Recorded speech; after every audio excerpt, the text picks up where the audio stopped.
Hola a todos y bienvenidos de nuevo a este canal donde nuestro sueño es poder mejorar el vuestro.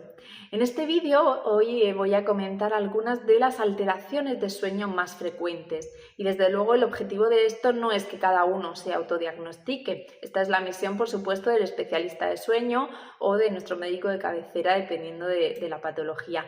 Pero sí es interesante que tengamos una idea de cómo dormimos y por qué podemos sospechar que tenemos alguna alteración. Tenemos la impresión de que hay una preocupación creciente por los problemas de sueño. Es muy raro encontrar una persona que te diga hoy he dormido perfectamente, duermo como un tronco toda la noche. Generalmente cuando les decimos que trabajamos en sueño, pues te explican lo mal que han dormido, que llevan una semana horrible con el sueño, que se despiertan en mitad de la noche y no se pueden volver a dormir. Pues bien, ¿qué es lo que está ocurriendo? Porque en realidad es relativamente normal que con el envejecimiento pues vaya apareciendo una cierta fragmentación del sueño nocturno. Pero lo que no es tan normal es que a edades tempranas, a veces en niños, en adolescentes, nos encontremos con personas que tienen verdaderos problemas de sueño. También yo creo que el modo de vida excesivamente sedentario que llevamos, el abuso de pantallas, la forma en la que vivimos en sociedades desarrolladas tienen mucho que ver con todo esto.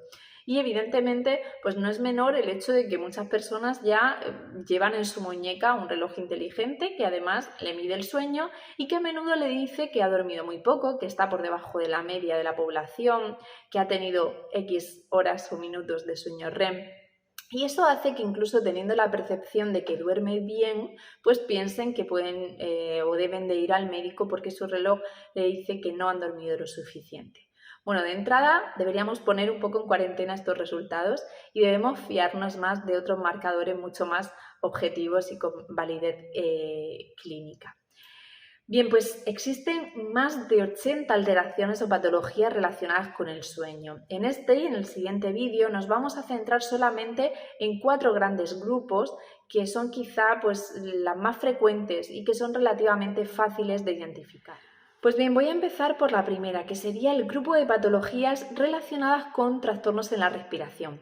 Fundamentalmente existen dos y se llaman apneas. Cuando tenemos dificultades para ventilar y por lo tanto vamos a tener en nuestra sangre un descenso en los niveles de oxígeno. La primera alteración relacionada con la respiración se conoce como apnea central de sueño. Es menos frecuente que la segunda alteración, que sería la apnea obstructiva del sueño, que es la que la mayor parte de la población conoce. Pues bien, la apnea central del sueño ocurre como consecuencia de que nuestros centros que tenemos en el cerebro y que detectan los niveles de oxígeno y de dióxido de carbono, pues no son suficientemente sensibles y en determinado momento dejan de responder al estímulo que ocasiona la bajada en el nivel de oxígeno y no envían las órdenes respiratorias. Por lo tanto, nuestro tórax no se expande y ni nuestro diafragma baja, con lo cual pues dejamos de respirar durante cortos periodos de tiempo. Esta apnea central no tiene por qué ir acompañada de ese ronquido que caracteriza al segundo tipo de apnea, que sería la apnea obstructiva del sueño, como decía.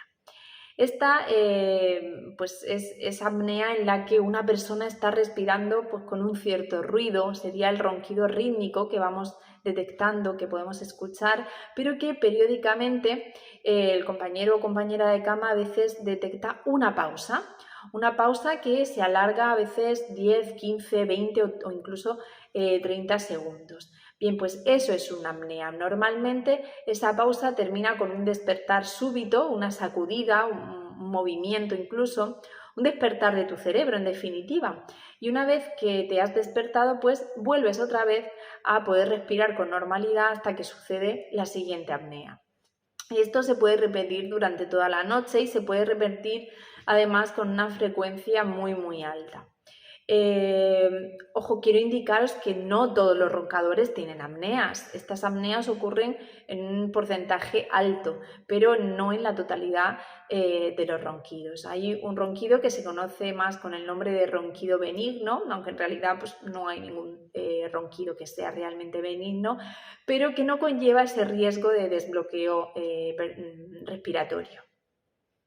Pues bien, ¿Qué ocurre cuando sucede un episodio de apnea, cuando esta persona deja de respirar? Bueno, pues cuando tu cuerpo detecta que le falta oxígeno en sangre, que tienes un elevado nivel de CO2, lo que sucede es una señal de alarma que ante todo trata de preservar la vida. Por lo tanto, te despierta en tu cerebro para que te muevas y puedas abrir la vía respiratoria de una forma consciente.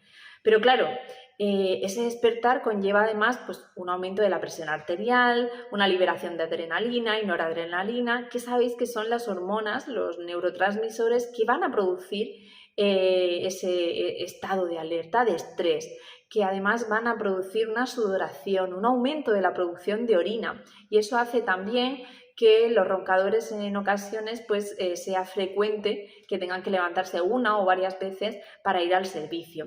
Y en definitiva nos va a romper ese sueño que en otra de las sesiones vimos que era fundamental para la limpieza cerebral. Es decir, cuando tú tienes un sueño muy superficial, es difícil que el mecanismo de barrido de tóxicos en el cerebro que puede limpiarnos nuestro cerebro durante la noche en esa recuperación que hacemos en el sueño, bueno, pues es difícil que si no llegamos a ese sueño profundo, que nuestro cerebro, por tanto, pueda limpiar correctamente. Bueno, pues una apnea en ocasiones no es algo trivial. Hace años las personas que tenían apnea a veces se consideraban como un buen dormidor, ya que cuando se sentaban a ver la televisión se quedaban dormidos. Cuando estaban en un teatro o en el cine se echaban una cabezada con mucha facilidad. Además los escuchábamos roncar y decíamos, míralo, duerme como un bendito. Bueno, pues en absoluto son buenos dormidores, en realidad son muy, muy malos dormidores. Lo que ocurre es que tienen tanta necesidad de dormir que se pueden quedar dormidos donde sea con facilidad. Bien, pero esto conlleva muchas complicaciones. Parecer una apnea pues, no diagnosticada y no tratada puede producir hipertensión arterial, especialmente durante la noche, riesgo de accidente cardiovascular, fatiga. Estas personas durante el día tienen tanto sueño que podrían dormirse conduciendo o cuando manejan una maquinaria peligrosa o una maquinaria pesada. Incluso se puede desarrollar una cierta resistencia a la insulina, que es lo que ocurre cuando una persona pues puede desarrollar diabetes. Y finalmente también ocurre que se puede acelerar o agravar el deterioro cognitivo, deterioro de la memoria, como ocurre también con la enfermedad de Alzheimer. Por tanto, es importante que un especialista en medicina del sueño, generalmente las unidades de neumología o las de neurofisiología, traten este tipo de apneas. Pero también tú puedes hacer mucho para no sufrirla o para reducir su impacto.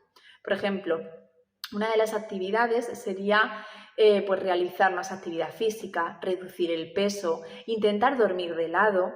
Ya sé que esto es difícil cuando uno duerme, no sabe a menudo cómo está durmiendo, en qué posición está durmiendo. Pero si te colocas, por ejemplo, una pelota de ping-pong en la espalda, sujeta con una cinta, puedes darte cuenta de que estás durmiendo boca arriba. Y en esa posición pues es mucho más fácil que ocurra un bloqueo, una obstrucción de la vía aérea, de tus vías respiratorias.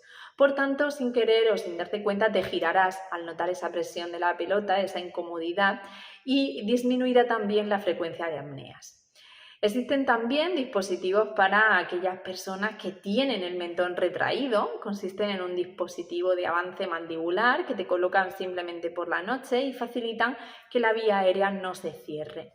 Y finalmente también existe un tratamiento estándar, un tratamiento muy generalizado que se llama CPAP, que quizá muchos de vosotros habéis conocido o habéis oído, que es una mascarilla que proporciona una presión de aire positiva. Cuando detecta esas apneas, te ayuda a vencer la resistencia de tu vía aérea. Por tanto, la recomendación sería, primera, ante la sospecha de una apnea, acudir sin duda al médico, hacer un buen diagnóstico y hacer un buen ajuste del tratamiento, una optimización del tratamiento, sea cual sea este. Evidentemente no todas las apneas son iguales. Hay apneas en las cuales ocurren bloqueos respiratorios de 5 a 15 veces por hora y se consideran leves. A partir de 15 hasta 30 se considerarían moderadas y a partir de 30 apneas por hora consideraríamos que es una situación grave. Pues bien, ahora pasaríamos a una segunda categoría que afecta también a una parte importante de la población que podríamos llamar insomnio o incapacidad para dormir. Casi todo el mundo que duerme mal dice que tiene insomnio y esto no es así. Existen muchas alteraciones del sueño donde duermen mal, pero no es un insomnio. Insomnio tiene unas características definidas, bien delimitadas, que vamos a ver a continuación. Bien, ¿qué es lo que ocurre en real insomnio? O por qué podemos tener insomnio o sospechar que lo tenemos. Bueno, pues primero podemos tener dificultad para conciliar el sueño, para iniciar el sueño. Sería un insomnio de conciliación.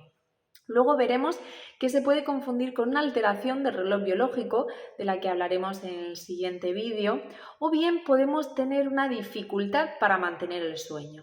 Hemos iniciado perfectamente el sueño, pero durante la noche pues, nos despertamos y no podemos volver a dormirnos. ¿Por qué? Porque en esas decenas de despertares que tenemos por la noche, aparece, en un momento determinado, aparecen esas ideas que nos están preocupando o que nos están alterando durante el día.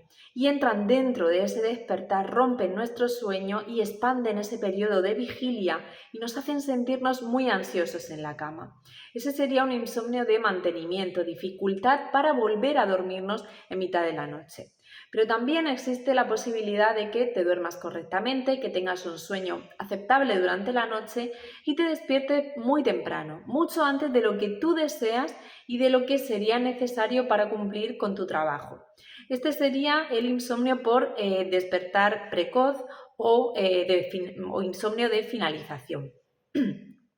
Luego yo diría que hay un cuarto tipo de personas con insomnio y son aquellas que duermen muy superficialmente. Parece que nunca acaban de dormir profundamente porque tienen dos características. Una de ellas es que son muy reactivas ante estímulos ambientales.